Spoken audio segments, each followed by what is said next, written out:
Cricket is an old British sport. Very well played, sir. Cricket, of course, doesn't even have rules. It has laws, and that immediately strikes some people as pompous and self-regarding. Those laws were mostly written in 19th century London, at a pitch still considered the home of cricket, called Lord's. Well, this is Lord's, deeply rooted in tradition and in the ritual tradition brings. Yeah, God bless cricket. It has a tea break in the game. It's definitely a test of attrition. A lot of people can't get their mind around how do you stand out there for 5 days. But cricket has changed. There's a new form of the sport that's bringing in more money, fans, and a different style of play. But one thing hasn't changed. It's complicated. It is one of the most complicated sports on earth. It's totally wiggly. It doesn't even follow any apparent obvious reason. That didn't put off the 1 billion people that were estimated to have watched a single cricket match in 2015 between India and Pakistan. That's 1 in 7 humans. So how did this confusing British game become one of the most popular sports on earth? And here's the England side coming into the field. Subtle battle between a slice of willow and a round of lemon. West Indian skipper Brian Lara. What a great victory. Unbelievable scenes here at the bottom. This is certainly not an Englishman's game anymore.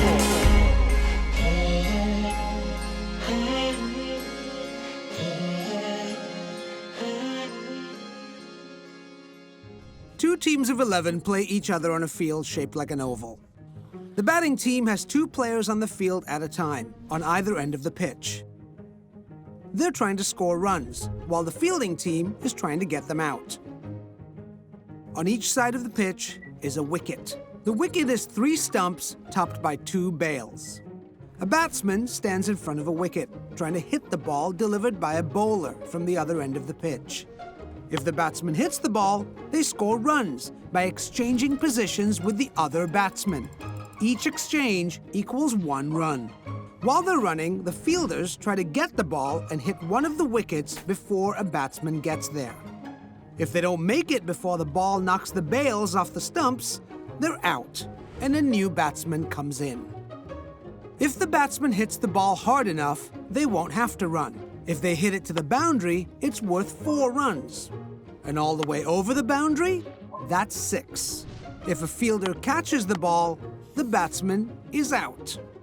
The bowler can also get a batsman out if their delivery hits the wicket, knocking the bails off the stumps. A batsman can choose not to swing, or swing and miss the ball, and he won't get out as long as the wicket is safe. The bowler, however, can only bowl 6 deliveries at a time.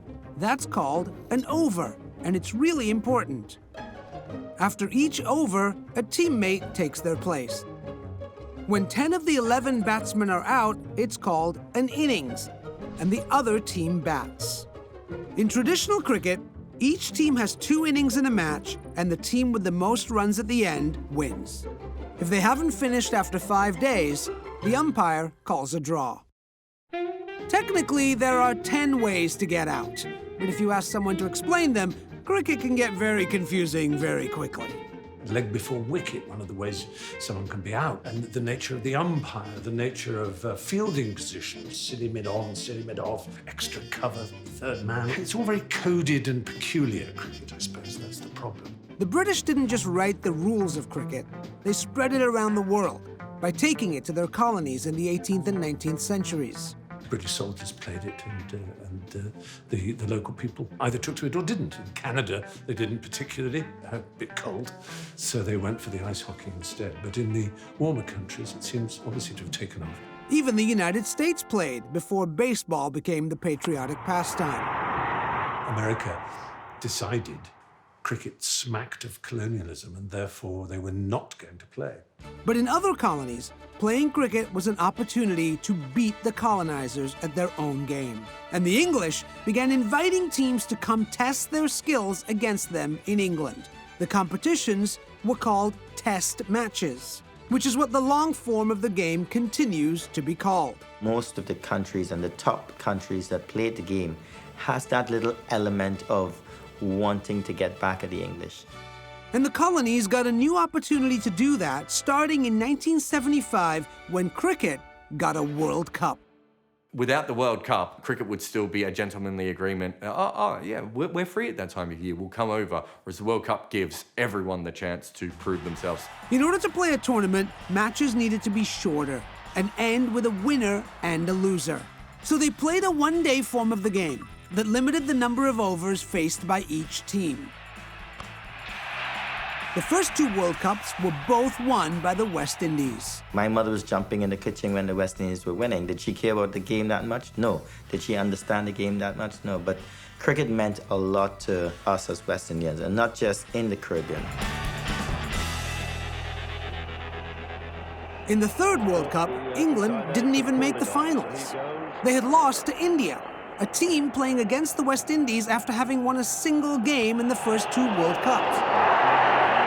In the final, nobody gave India a chance. They were like interlopers. On the day of the match, the feeling was, who are these people? Why are they at Lord's? Why isn't England at Lord's? But on the turf of their former colonizer, and with odds of 66-1, India won.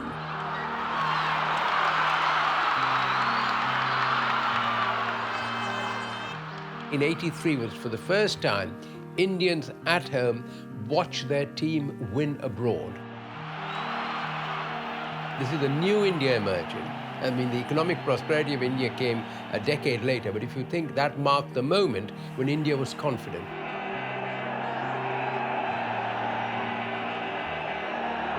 And we played like winners throughout the game, throughout the series. Everybody fight for their life, and they said, we will do it. 1983, that generation began to feel they didn't look to have a merit certificate from England to feel that they were good enough to compete in the world. India, for the first time, began to show that a country of that size, if it has prosperity, if it has television reach, it can play an enormous part in reshaping cricket, which it has done. 4 years later, India hosted the first World Cup outside of England. There's an Indian word called tamasha, which means fun, excitement, glamour, uncertainty, all rolled into one. And one-day cricket became instant tamasha.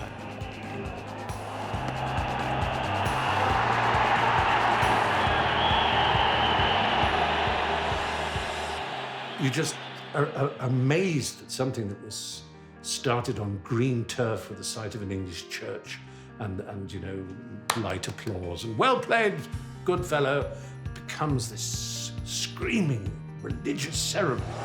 Pakistan win the World Cup. A magnificent performance in front of 87,000 people. Imran Khan has led his side. McGrath wide on the crease, and that goes for four. And the crowd loving every minute of it. Could be caught, is caught. Sachin Tendulkar celebrates. Political power then became that the World Cup was worth so much money and that India and Pakistan were bringing so much of that money, that the sort of democratization of the game, and it went from being England and Australia running the game to a more global thing. In England, domestic cricket was losing fans. So something was done to save the sport at home, but it would only accelerate the power shift to Asia. In the early 2000s, a British TV network paid for Stuart Robertson and his marketing team to research what the problem was. The key word that came out of that was cricket was inaccessible. It was a sport for the posh.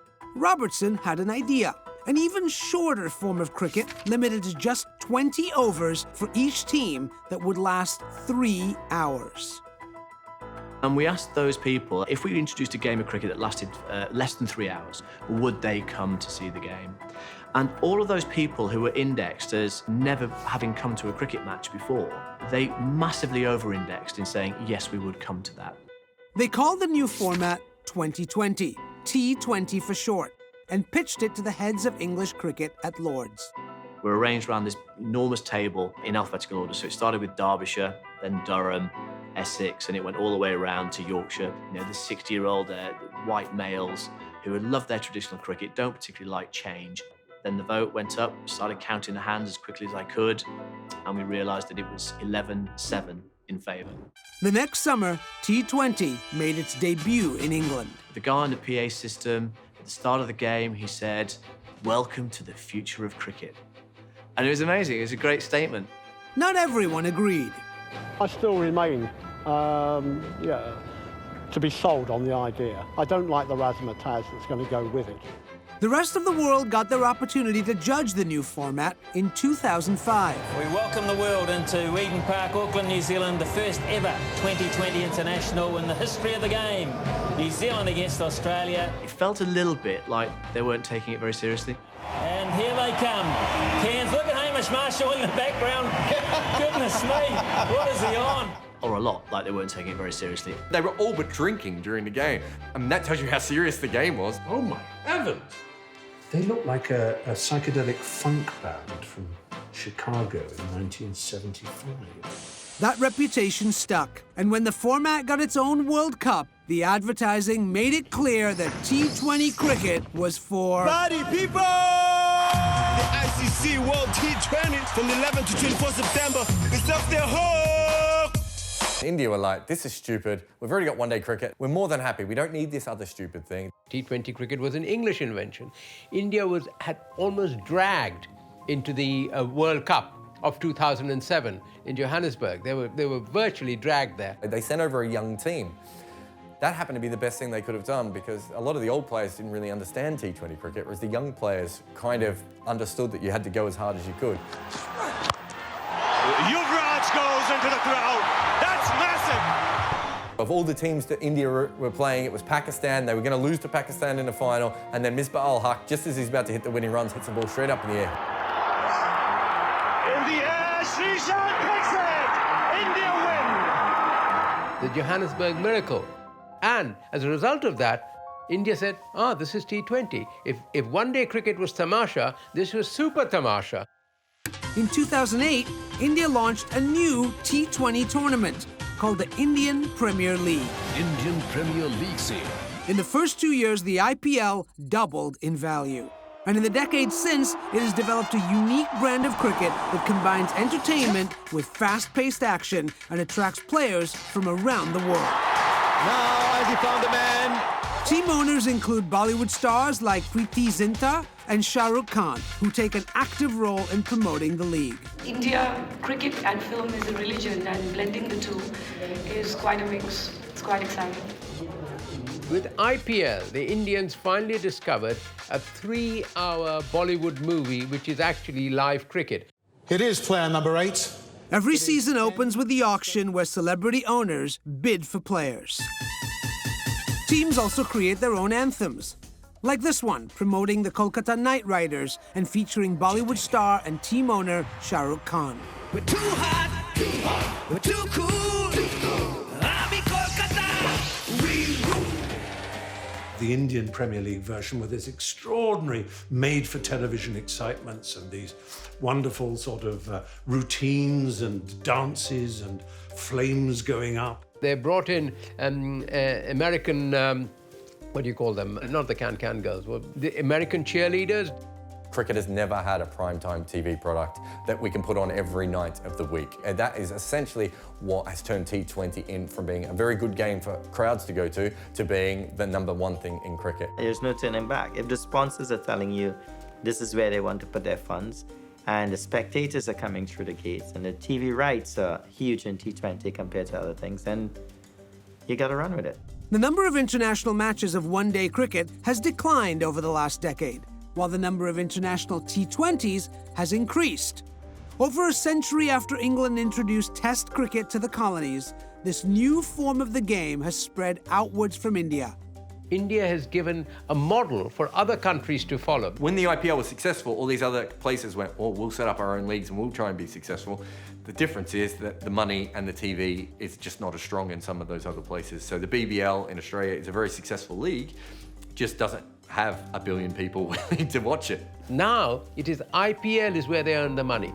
All the cricketers from this country want to go and play in IPL. When international cricketers were asked if they would consider rejecting an opportunity to play for their country if they were offered more money to play professional T20, half responded yes.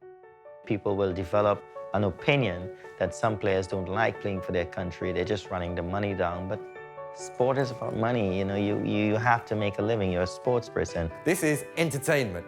And you can watch it every night, and there'll be an unfolding narrative, and that's what sport is at its best. I've got no problem with that. If cricket isn't trying to entertain people, I'm not really sure why we're playing it. The game has evolved, and again, entertainment is key. So even though I have a great appreciation for Test cricket, and my career was spanned over the period when Test cricket was strong, I still have an understanding of where the game has to go, where it has gone, and there's no turning back. And wherever the game goes, it won't be decided by British gentlemen sitting in a boardroom. Oh, the power of cricket has shifted from England to India. There's no question about it. While Lord's is still seen as the home of cricket, that's a symbolic home of cricket. It's like seeing Rome as the great capital of the world. That was a long time ago. You know, that is in history.